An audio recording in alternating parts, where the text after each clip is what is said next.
जय मां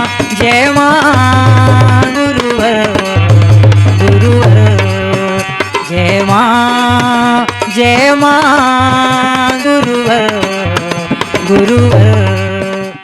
इस धरती का पहला वह भूखंड है जहाँ पर माँ का दुर्गा चालीसा का अखंड पाठ अनंत काल के लिए प्रारंभ किया गया, लगातार दिन रात चल रहा है, जहाँ करोड़ों करोड़ों लोग जाकर के लाभान्वित होते हैं, माँ का पाठ करते हैं, माँ का गुणगान करते हैं। उस स्थान को भी देखो कि वहाँ पुरुषार्थ के किस तरह पुरुषार्थ के बल पर एक एक नींव डाली जा रही है। संघर्षों से मैंने कभी घबराने का मेरे स्वभाव में ही नहीं है। मैं किसान परिवार में जन्म लिया है। मैंने अपने पिता को भी मैं देखता था कि ब्रह्म मुहूर्त में उठते थे, जगते थे, अपने कृषि कार्य में कार्य करते थे। उन्होंने बचपन में हमें मेहनत परिश्रम करना ही सिखाया है। मैंने स्वयं अपने हाथों से कृषि कार्य किया है पिताजी के साथ। और जब पिताजी ने दंड संन्यास धारण कर लिया तो 1 साल को पूरी खेती मैंने स्वयं की थी। अब मेरे घर के लोग बैठे हैं, जो खेती मैंने की थी उसकी फसल काटना भी मुश्किल हुआ। जहां गन्ना वो गन्ना एक एक खेत में जितना होता तो उससे 10 गुना ज्यादा हुआ, लोग ऊब गए। यह सत्य का प्रभाव होता है।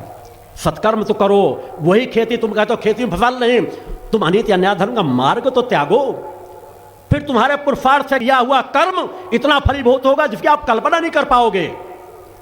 वह प्रमाण समाज के बीच है। बचपन में कई बार लगता है कि माता पिता संघर्ष करा रहे हैं, सुबह जल्दी जगा देते हैं, हमें कई कई घंटे काम बता देते हैं। मेरे परिजन भाई भी बैठे हैं, जितना बोझा वो अपने सर पे नहीं रख पाते थे, उनसे दुगना बोझा अपने सर पे रख लेता था। प्रारंभ से ही परिश्रमी था। अब आज उसका परिणाम का लाभ मुझे माँ की आराधना में मिलता है। वही दृढ़ता, वही संकल्प। आश्रम की जब मैंने स्थापना किया था तो मैंने 11 वर्षों तक मेरे शिष्य साथ रहने वाले हैं, मात्र 2.5 घंटे की नींद ली है। किसी दिन 2 घंटे, किसी दिन 2.5 घंटे। 11 वर्षों से 13 वर्षों तक लगभग शरीर में कुछ गलत प्रभाव भी पड़ा, मगर मेरे लिए कर्म था। दिन रात उसमें वहाँ के अन्य व्यवस्थाओं में भी समय देना, मजदूरों के साथ भी समय देना और अपनी साधना में समय देना, समाज का भी मार्गदर्शन करना, समाज से भी मिलना, मगर अपना लक्ष्य अर्पण उस दिशा में। परिस्थितियाँ थी कि मुझसे ज़्यादा नींद लेने का मेरे पास समय ही नहीं था। भूखों प्यासों रह करके एक समय का भोजन त्याग देना पड़ा था। मार्च, अप्रैल, मई की, जून की गर्मी में 7-7, 8-8 घंटे किसी धूप में खड़े होकर के देखो, और जब तुम्हें 1 गिलास पानी प्यासे भी हो मिले ना, क्योंकि वहाँ कुछ बहुत कम शिष्य थे, वो लोग अपने अपने कार्यों में लगे रहते थे। आज तो गाड़ियाँ भी उपलब्ध रहती, शिष्य खड़े रहते हैं, कुर्सी लेके पहुँच जाएंगे, छाता लेके पहुँच जाएंगे, अन्य व्यवस्था लेके। मैंने कहा मैं उस यात्रा को आज भी मैं तय कर रहा हूँ कि गुरु जी ऐसा कर लो, मगर वहाँ पर उस समय पर ना शिष्यों को जो समय मिलता था उनके पास इतना ही कार्य रहता था कि जितना वो कर सकते उससे कई गुना ज़्यादा कार्य मिलता था। रात में चालीसा पाठ भी करना, कई कई घंटे ड्यूटी देना, सेवा कार्य भी करना, इसलिए मैं उन्हें अपने आसपास की सेवाएं बहुत कम लेता था। कुछ शिष्य कई कई घंटे मेहनत परिश्रम करते थे, 6-6, 7-7, 8-8 घंटे प्यास लगी, पानी नहीं मिल सकता। तपती हुई धूप पूरे चेहरे को, बालों को जला रही है, लगता है जैसे अंगारे बरस रहे हैं, पैर तप रहे हैं, जल रहे हैं, मगर लक्ष्य इतना प्रिय लगता था कि थोड़ा सा काम और हो जाए, थोड़ा सा समय मजदूरों के साथ और दे दूं। एक लक्ष्य उस दिशा में था। कहना और कर्म में ढालना बहुत बड़ा फर्क पड़ता है। कभी साल भर 6 महीने गुजार करके देखो। मैंने 13 वर्षों तक 2.5 घंटे से ज़्यादा नींद नहीं ली। डॉक्टरों की सलाह पर मैंने उसे मात्र 3.5 से 4 घंटे किया है। अधिकांश जगह तो 3 घंटे, अब भी 3 से 3.5 घंटे हो पाता है। मेरे साथ रह करके देखो। ब्रह्म मुहूर्त पे आज 35 साल का रिकॉर्ड है। मैंने हमेशा 3 बजे ब्रह्म मुहूर्त पर जगता हूँ। जितनी मैं साधना अपने लिए जब प्रेम करता तब उसी भाव से करता था, आज समाज के लिए साधनाओं को संकल्प करता हूँ तब भी नित्य प्रातः 3 बजे जगता हूँ। और रात को 11 बजे के पहले तो कभी सोने का, कभी मेरे साथ रहने वाले देखते हैं, कभी कभार कोई टाइम मिल गया 10 बजे के आसपास तो भी कोई न कोई दूसरे कार्य आने, वहाँ की व्यवस्थाओं से जुड़ी स्थितियाँ। रात में, मध्य रात में थोड़ी देर के लिए मैं जगता हूँ। ये सभी मेरे पास रहने वाले जानते हैं। आप स्वयं आंकलन कर सकते हैं कि 11 बजे से लेकर 3 बजे के बीच कुछ देर तो आपको करोड़ बदलने में लग जाएगा। रात में अगर किसी कारण से एक बार नींद टूट गई तो दोबारा नींद मिलेगी नहीं। और 3 बजे जब जगना है तो मुझे 3 बजे जगना है। उसमें आज तक फर्क नहीं किया। मैं आपसे कहता हूँ कि आप लोग कम से कम 3 बजे मत जगो। पहले शिष्य पहले जगते थे, गुरु बाद में जगते थे। आज आपके लिए गुरु जगता है, शिष्यों से कहता सूर्योदय के पहले तो जग जाओ, प्रकृति के नियमों को मानने तो लग जाओ। छोटे छोटे पशु पक्षी जीव जंतु चहचहाने लगती हैं, चिड़िया। मगर आज के लोग रात्रि भर जगेंगे, कोई टीवी देख रहा है, कोई कुछ कर रहा है। शासन प्रशासन की व्यवस्थाएं भी उसी तरफ चली गई हैं। मीटिंगें चल रही 12-12, 11-11, 1-1 बजे रात तक। मीटिंगें शुरू ही होती 11 बजे रात से 2 बजे, 2:30 बजे, 3 तक। और 3 बजे के रात के सुबह से जब लोगों की जगने का समय है। अरे हम आप सभी ऋषियों मुनियों की संतानें हैं। हमारे पूर्वज जिन नियमों का पालन करते थे, हम आज उसका पालन नहीं कर पा रहे। और 3 बजे रात से लेकर के सुबह 8-9 बजे तक घोड़े बेच करके सोएंगे गधों के समान। अधर्म है, अनीति है, अन्याय है। अगर आप सूर्योदय पहले नहीं जगते हो, कितनी ही नींद को न लगी हो, रात को आप 12 बजे 1 बजे क्यों ना हो, सूर्योदय पहले जरूर जग जाओ। भले दिन में विश्राम कर लो।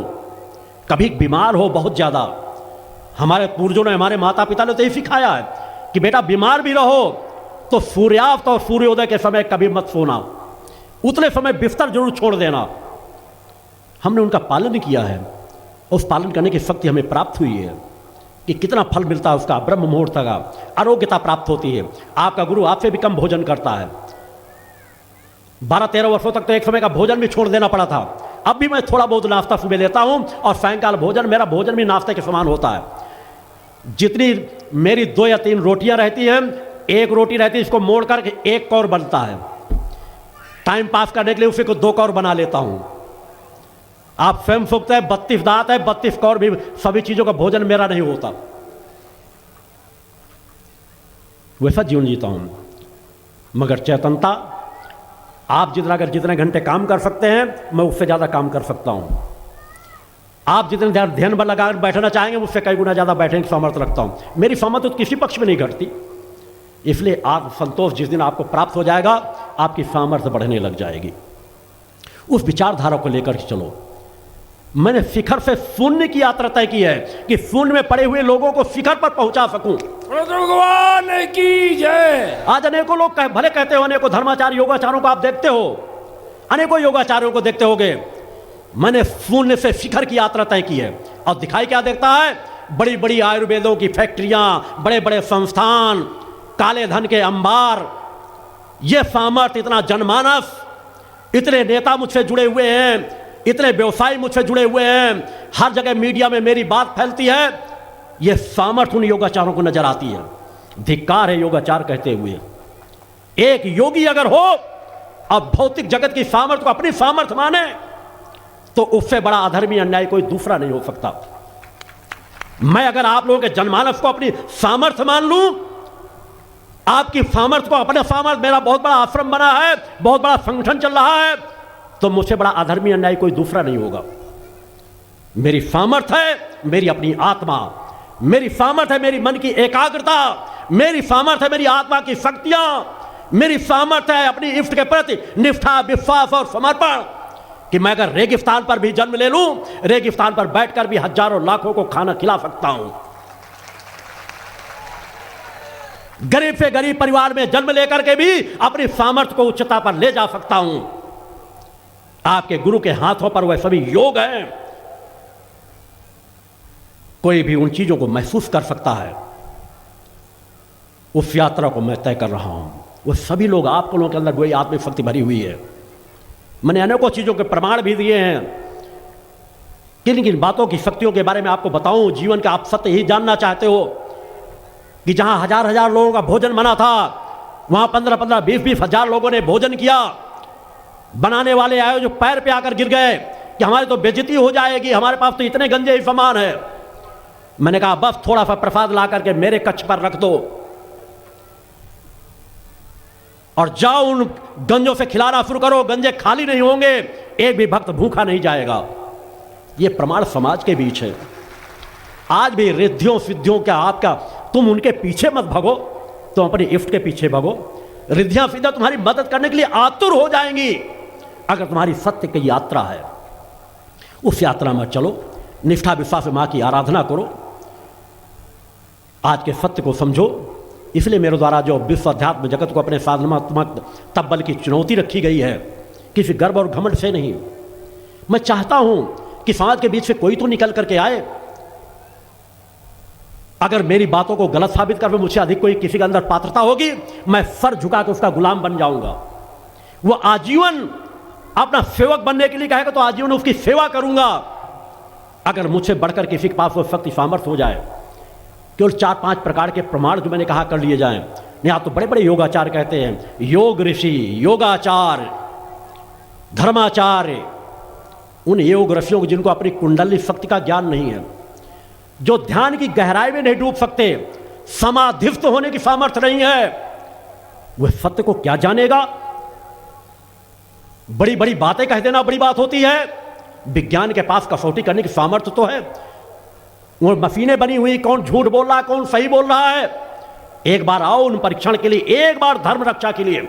मैंने धर्माचार्यों से आह्वान किया है, शंकराचार्यों का भी आह्वान किया है, उन तक सूचनाएं पहुंचाई हैं कि एक बार धर्म की रक्षा। इससे ज्यादा भयावह वातावरण और क्या होगा। जो जनित अन्याय अधर्म का साम्राज्य फैला हुआ है, सब लोग पाप मार्ग की ओर बढ़ रहे हैं। हम अपने समाज को अगर बचाना चाहते हैं, धर्म की रक्षा करना चाहते हैं, तो चमत्कारों के लिए नहीं, एक बार धर्म की रक्षा के लिए एक ऐसा आयोजन होना चाहिए कि समाज को पता तो चले कि आज हमारे धर्म में, हमारे धर्म गुरुओं के पास जो बड़े बड़ी देवी देवताओं की बातें करते हैं, राम के नाम पे, कृष्ण नाम पे ऐसे नाचेंगे झूमेंगे कि जैसे सब कुछ में उसे खो गए। क्या उनके पास वाक शक्ति है कि जो कह दें वह 101% प्रमाणित सिद्ध हो। अपने हाथों के स्पर्श से किसी के असाध से असाध रोगों को दूर करने की सामर्थ्य हो। एक स्थान पर रहकर दुनिया के किसी स्थान पर कहां क्या हो रहा है इसकी बताने की सामर्थ्य हो। भीषण गर्मी में भी बरसात कराने की सामर्थ्य हो। चल रही भीषण बरसात को रोकने की सामर्थ्य हो। इसे तो जो अधर्मी वह भी देख सकता है।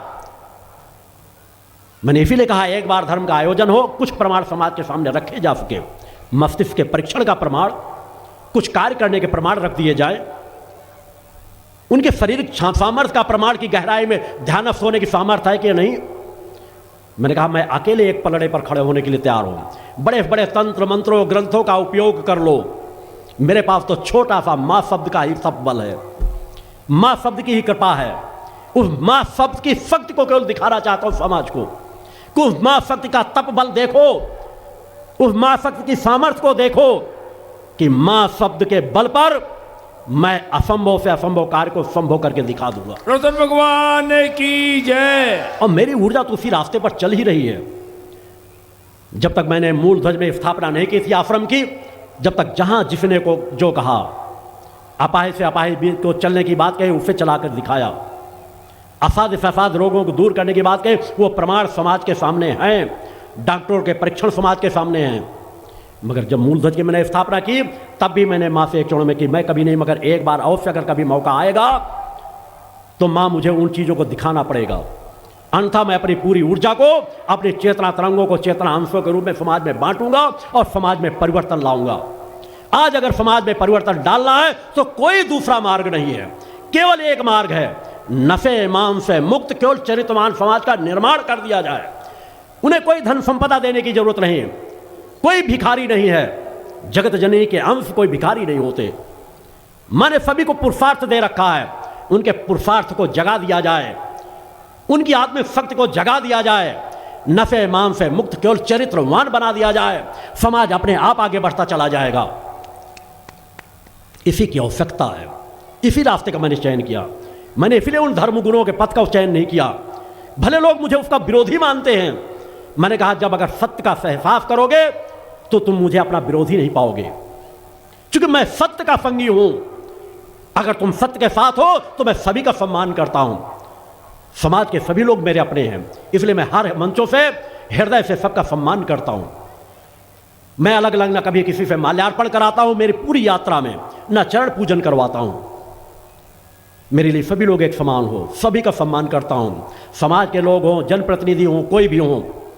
मगर आज के अगर मैं कह दो सबका सम्मान करने लग जाऊं तो आज जितने कथावाचक हैं 100 में 99% कथावाचक अधर्मी, अन्यायी, लुटेरे मानसिकता के चरित्रहीन लोग होंगे। क्या मैं उनका सम्मान करूं? क्या मैं उन धर्म गुरुओं का सम्मान करूं जो बड़े बड़े मठों में बैठे हैं, बड़े बड़े मंदिरों में बैठे हैं और अपने आप को सर्वज्ञ कहते हैं, बड़े बड़े ग्रंथों का ज्ञानी कहते हैं, जिनके पास उतनी भी सामर्थ्य नहीं है जितनी आज सामान्य व्यक्ति पूजा पाठ निष्ठा विश्वास से करता है। बड़े बड़े त्रिपुंड रंग करके, दाढ़ी बाल रखा करके, भगवे वस्त्र पहन करके, क्या उस सामर्थ्य को मैं अपनी सामर्थ्य उनको मान के उनको सम्मान कर दूं? आज के पतन का मूल कारण है धर्माधिकारियों का पतन होना। अगर धर्म गुरुओं का पतन ना हुआ होता तो राजनेताओं का पतन ना हुआ होता, और राजनेताओं का पतन ना हुआ होता तो हमारा समाज भूखा न सोता, आत्महत्या न करता, वो सामर्थ्यवान होता। आज कितने धर्मगुरु हैं, सांसदों में अपने प्रवचन देने जाते हैं, लाल किले में प्रवचन देने जाते हैं, बड़ी बड़ी जगहों में प्रवचन देते हैं, बड़े बड़े राजनेता उनसे जुड़े हैं। क्यों नहीं हम उन्हें बाध्य करते, उन्हें प्रेरित करते कि सौभाग्य से कोई पद किसी को मिलता है, चाहे धर्मगुरु का हो, चाहे किसी एक ग्राम पंचायत का सरपंच बनने का सौभाग्य हो, चाहे विधायक बनने का सौभाग्य हो, चाहे मंत्री बनने का सौभाग्य हो, चाहे प्रधानमंत्री बनने का सौभाग्य हो, कहीं ना कहीं कोई अच्छा कर्म हुआ होगा। उस अच्छे कर्म को याद रखो, एक बार अपना पूरा जीवन परोपकार के लिए झोंक दो। गद्दी बचे ना बचे, पद बचे ना बचे, इंसानियत तो बचेगी, तुम पाप से तो बच जाओगे। और मेरा दावा है अगर तुम्हारे पास वह सामर्थ्य संस्कार जब पूर्व से आई है, आज वह रास्ता अगर तय हो जाएगा तो आने वाला कोई समाज की ताकत नहीं जो तुम्हें पीछे भेज दे। इसलिए मेरे द्वारा हर मंचों से सभी का आह्वान किया जाता है। मेरे लिए कोई विरोध नहीं है, मगर अनीति अन्याय अधर्म पे विरोध है। बड़ी बड़ी संस्थाएं हैं जहां काला बाजारी करते हैं, काले धनों के अंबारों पर टिके हुए हैं, अय्यासी के अड्डे चलाए जाते हैं, कई धर्मगुरु पकड़े जाते हैं। मैंने बहुत पहले अपने फ्यूर में जब पहला दूसरा फ्यूर मैंने किया था, तब मैंने कहा था कि माँ ने जो मुझे चेतना दे रखी है, मैं इसके बल पर सांझ कर शासन प्रशासन चाहे वो प्रमाण कैसे पड़ी हुई है। मैंने ऐसी अनेकों संस्थाओं के रिकॉर्ड दे सकता हूं, उनके बारे में जानकारी दे सकता हूं कि वहां छापे डाल दिया जाए, ऐसे कर दिया जाए तो वहां क्या क्या पकड़ा जा सकता है। उन स्थितियों को देखो, समझो। मगर मैंने कहा मैं किसी के सहारे पे यात्रा नहीं देगा, मेरा सहारा सबसे बड़ी माँ है। सबको साथ लेके चलना चाहता हूं, सबका सम्मान करना चाहता हूं, मेरा किसी से विरोध नहीं है। मगर अगर धर्म का पतन हो रहा है तो आवाज उठाना मेरा धर्म और कर्तव्य है। राजनीति का पतन हो रहा है तो आवाज उठाना मेरा धर्म और कर्तव्य है। आज एक परंपरा बन चुकी है कि हमें अगर राजनेता बनना है तो अपने मोहल्ले के अपराधी बनना पड़ेगा। क्षेत्रीय थाने में 2-4 मुकदमे दर्ज हो, युवा वर्गों के अंदर मानसिकता बन गई है कि हमारे आसपास 4 लोफड़ मजाटी जब हमारे साथ नहीं चलेगी तब तक हमें लोग नेता मानेंगे ही नहीं। नींव वहीं पे बिगाड़ने लगते हैं, छोटी छोटी बातों में लड़ाई झगड़े करना। याद रखो, अगर हमारे अंदर उग्रता भर गई तो हमारा सर्वस्व नष्ट हो जाएगा। हमारे धर्म में उग्रता ना आने पाए, सामर्थ्य हो, रक्षात्मक प्रणाली को मजबूत करो। मैंने अपने शिष्यों को कहा है, विद्रोही बनो, अनीति अन्याय धर्म के खिलाफ आप विद्रोही बनकर के खड़े हो, मगर विद्रोही बनकर के रचनात्मक कार्य करो, विध्वंसात्मक नहीं। आज कहीं छोटे छोटे एक्सीडेंट हो जाते हैं, आज दिन टीवी सीरियल में देखते हो, एक ड्राइवर ने गलती की, अपराध एक ड्राइवर ने किया, दर्जनों बसें जला दी जाती हैं। एक व्यक्ति की हत्या हुआ, पूरा मार्केट बंद करा दिया जाता, दुकानों में तोड़फोड़ की जाती, आगजनी की जाती है। तो वह एक व्यक्ति अपराधी था कि तुम सब उससे बड़े अपराधी हो जो दर्जनों गाड़ियों को तुमने जला दिया, दर्जनों घरों में आग लगा दी, दर्जनों लोगों के व्यवसाय के नष्ट कर दिया। आत्मांकलन करना। कई हिंदुत्व के भी ऐसे कुछ संगठन बने हुए हैं, मुझे हर मंच से कहना पड़ता है, अगर अपने हिंदुत्व के रक्षक बनते हो, अपने हिंदुत्व को बचाना चाहते हो तो उग्रता के कदम मत उठाओ, विद्रोही बनो, मगर रचनात्मक कार्य करो। एक भी कार्य, अगर एक भी व्यक्ति निरपराध तुम्हारे वजह से प्रताड़ित किया जाता है तो तुम वास्तव में धर्म रक्षक कहलाने के योग्य नहीं हो। धर्म योद्धा बनो, धर्म की रक्षा करो, सामर्थ्य को हासिल करो, समाज को जगाओ, समाज को बदलो। अगर अपने आप को बचाना चाहते हो, अपने समाज को, अपने धर्म को बचाना चाहते हो। आज पाकिस्तान का क्या परिणाम है, उसके अंदर उग्रता ही तो भरी गई, लोगों को उग्रता ही तो भरी। जितना दूसरे देशों में छत नहीं हो रही, उतना वो लोग आपस में लड़खप मर रहे हैं। मेरा किसी धर्म से विरोध नहीं है, मगर निश्चित है जहां गलत होता है, गलत होता है। आज सब जगह शोषण हो रहा है, सब जगह गलत हो रहा है। धर्म क्षेत्र का पतन है, राजनीति क्षेत्र का पतन है, भ्रष्टाचार चरम सीमाओं पर है, वादों का पालन नहीं किया जाता। मैं नहीं कहता सभी राजनेता ऐसे हैं, मगर 90% लोगों के साथ ये बात जुड़ती है कि धरातल को भूल जाते हैं। जनाधार कहाँ से है उसको केवल पैसे के बल पर खरीदना चाहते हैं, आम लोगों से जुड़कर नहीं रहते। अनेकों राजनेता मुझसे जुड़ते हैं, मिलते हैं, जनाधार वाले नेता मैं उनका भी सम्मान करता हूँ, अच्छी विचारधारा को लेकर चलते हैं, समाज उनका सम्मान करता है। सबसे बड़ा अपराध केवल नशे की वजह से हो रहा है। यदि प्रदेश को नशा मुक्त कर दिया जाए तो 50% तो अपराध मुक्त प्रदेश हो जाएगा, लोगों की शक्ति सामर्थ्य बढ़ जाएगी। आज जितने रोडों में एक्सीडेंट होते हैं, जितने चोरी चमारी के कार्य होते हैं, जितनी हत्याएं होती हैं, जितने लूटपाट के होते हैं, जितने चरित्रहीनता कार्य होते हैं, उनके पीछे नशा ही मूल है। और नशा मुक्त समाज कर दिया जाए, समाज विकास की पटरी पर दौड़ता चला जाएगा।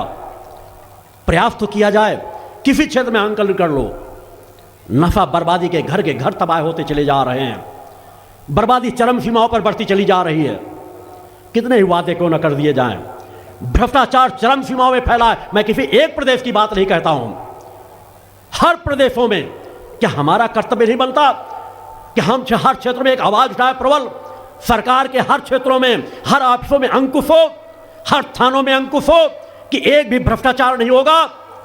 देश का ऐसा कोई प्रदेश नहीं निकल के आ पा रहा जहां की सरकारें दावे के साथ कहें कि हम भ्रष्टाचार मुक्त हमने प्रदेश को बनाया है। अगर कोई भ्रष्टाचार कहता हो तो हमारे तत्काल फोन करो, हम वहां तत्काल कार्रवाई करेंगे। हर जगह भ्रष्टाचार, एक भी काम किसी ऑफिस में ऐसा नहीं हो सकता जहां पर भ्रष्टाचार ना हो। कब तक आवाज नहीं उठाई जाएगी? आवाज तो उठाना ही पड़ेगा, समाज को तो जगाना ही पड़ेगा। नशे के बड़े बड़े व्यवसाय हो रहे हैं, नशा मुक्ति दिवस मनाया जाता है। धिक्कार है ऐसे लोगों में जो नशा मुक्ति दिवस मनाते हैं और नशे के दलालों से खुद मिले हुए होते हैं। मैंने भी शिष्यों ने कहा कि तुम आत्मबल के साथ बढ़ते चलो। हम जब सर्वस्व न्यौछावर करने के लिए आए हैं तो हमें 10-20 मुकदमे नहीं, 10-20 हजार मुकदमे भी लाद दिए जाएं, हमें परवाह नहीं करना। हम उस देश के वासी हैं जिस देश में गंगा बहती है, हम उस देश के वासी हैं जिस देश की रक्षा के लिए बॉर्डर में खड़ा हुआ हमारा सेनानी अपने सीने पर गोलियां खाता है। क्या हम मौत को स्वीकार कर लेंगे मगर अधर्मी और अन्याय को कदम नहीं बढ़ाने देंगे। या देवी सर्वभूतेषु शक्ति रूपेण संस्थिता, नमस्तस्यै नमस्तस्यै नमस्तस्यै नमो नमः। पंच ज्योति शक्ति तीर्थ सिद्धाश्रम, मां की कृपा और गुरुदेव की अमृतवाणी का पावन संगम। एक ऐसी पवित्र भूमि जहां मां भगवती की ज्योति हर दिल को रोशन करती है, जहां परमहंस योगीराज श्री शक्तिपुत्र जी महाराज के चरणों में बैठकर हर मन की पुकार सुनी जाती है। पंच ज्योति शक्ति तीर्थ सिद्धाश्रम, जहां हर कदम पर साधना, हर सांस में भक्ति और हर पल में जन कल्याण की सुगंध बिखरती है। आओ इस अलौकिक यात्रा में शामिल हो और देखो कैसे एक आश्रम ने करोड़ों जीवन को बदला। युगवंदनीय धर्म सम्राट, युग चेतना पुरुष सद्गुरुदेव परमहंस योगीराज श्री शक्तिपुत्र जी महाराज के पावन चरणों में कोटि कोटि नमन, वंदन और प्रणाम। उनकी कृपा से एक ऐसी पवित्र स्थली का सृजन हुआ जो तप, योग, ध्यान और साधना का स्वर्णिम केंद्र है। यह है मध्य प्रदेश के शहडोल जिले की ब्योहारी तहसील में बसा पंचज्योति शक्ति तीर्थ सिद्धाश्रम, जिसकी नींव परम पूज्य गुरुवर्श्री ने 23 जनवरी 1997 को रखी। तब से यहाँ मां भगवती की अखंड ज्योति जल रही है और 15 अप्रैल 1997 से श्री दुर्गा चालीसा का अखंड पाठ अनंत काल तक जन जन के कल्याण के लिए गूंज रहा है। हर सुबह और हर शाम जब सूरज की किरणें और चांद की चांदनी सिद्धाश्रम को चूमती है, तब परम पूज्य गुरुदेव जी माता भगवती आदिशक्ति जगत जननी दुर्गा जी सहित सभी देवी देवताओं और सहायक शक्तियों की आरती करते हैं। इस पावन बेला में भक्तों के हृदय मां की भक्ति में डूब जाते हैं। मूल ध्वज साधना मंदिर में भी रोज सुबह शाम होने वाली आरती में भक्तों का समूह उमड़ता है। यहाँ हर मन की पीड़ा मिटती है, हर शरीर को शांति मिलती है और हर आत्मा को सुख, शांति व समृद्धि का आशीर्वाद प्राप्त होता है। परम पूज्य गुरुदेव की कृपा ऐसी कि वे रोज सुबह और शाम भक्तों से निःशुल्क मिलते हैं। मां के भक्त और गुरुदेव के शिष्य अपने मन की बात उनके चरणों में रखते हैं और बदले में समाधान व आशीर्वाद पाते हैं। अब तक 1 करोड़ से ज्यादा भक्त गुरुदेव से मिलकर उनके मार्गदर्शन से जीवन की राह पा चुके हैं। गुरुदेव की वाणी ऐसी कि सुनते ही मन में संकल्प जागता है। उनके आशीर्वाद से करोड़ों लोग नशे और मांसाहार से मुक्त होकर चरित्रवान और चेतनावान जीवन जी रहे हैं। हर दिन सैकड़ों लोग नशा छोड़ने की प्रेरणा लेने सिद्धाश्रम धाम पहुंचते हैं। पूज्य गुरुदेव के 20 लाख से अधिक दीक्षा प्राप्त शिष्य आज के अधर्म और अन्याय के दौर में भी मां की ज्योति से अपने घरों को आलोकित करते हैं। वे साधनात्मक जीवन जीते हुए आत्म कल्याण और जन कल्याण के पथ पर चल रहे हैं। क्या यह चमत्कार नहीं?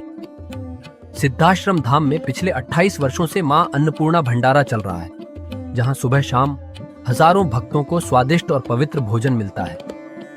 और सुनो, यहाँ ठहरने की व्यवस्था भी पूरी तरह निःशुल्क है। क्या ऐसी जगह कहीं और मिलेगी जहां हर सुविधा मां की कृपा से मुफ्त हो? सिद्धाश्रम धाम की पावन सरिता के तट पर बनी त्रिशक्ति गौशाला देखकर भक्तों का मन आनंद से भर जाता है। हर महीने शुक्ल पक्ष की अष्टमी को गौ सेवा समर्पण दिवस मनाया जाता है, जब परम पूज्य गुरुदेव और पूजनीय शक्तिमयी माता जी अपने हाथों से गायों को रोटी खिलाते हैं। यह दृश्य देखकर हर भक्त का हृदय गदगद हो उठता है। गौशाला के पास ही स्वामी श्री राम प्रसाद आश्रम जी महाराज की समाधि मन को शांति देती है, और पास ही दानवीर गुफा स्थल हर किसी को असीम शांति का अनुभव कराता है। हर साल शारदीय नवरात्र में सिद्धाश्रम धाम में शक्ति चेतना जनजागरण शिविर का भव्य आयोजन होता है। लाखों भक्त यहाँ योग, ध्यान और साधना सीखते हैं, गुरुदेव के चेतनात्मक चिंतन को सुनते हैं और मां की अलौकिक आरती का आनंद लेते हैं। मां की कृपा और गुरुदेव का आशीर्वाद पाकर हर भक्त धन्य हो उठता है।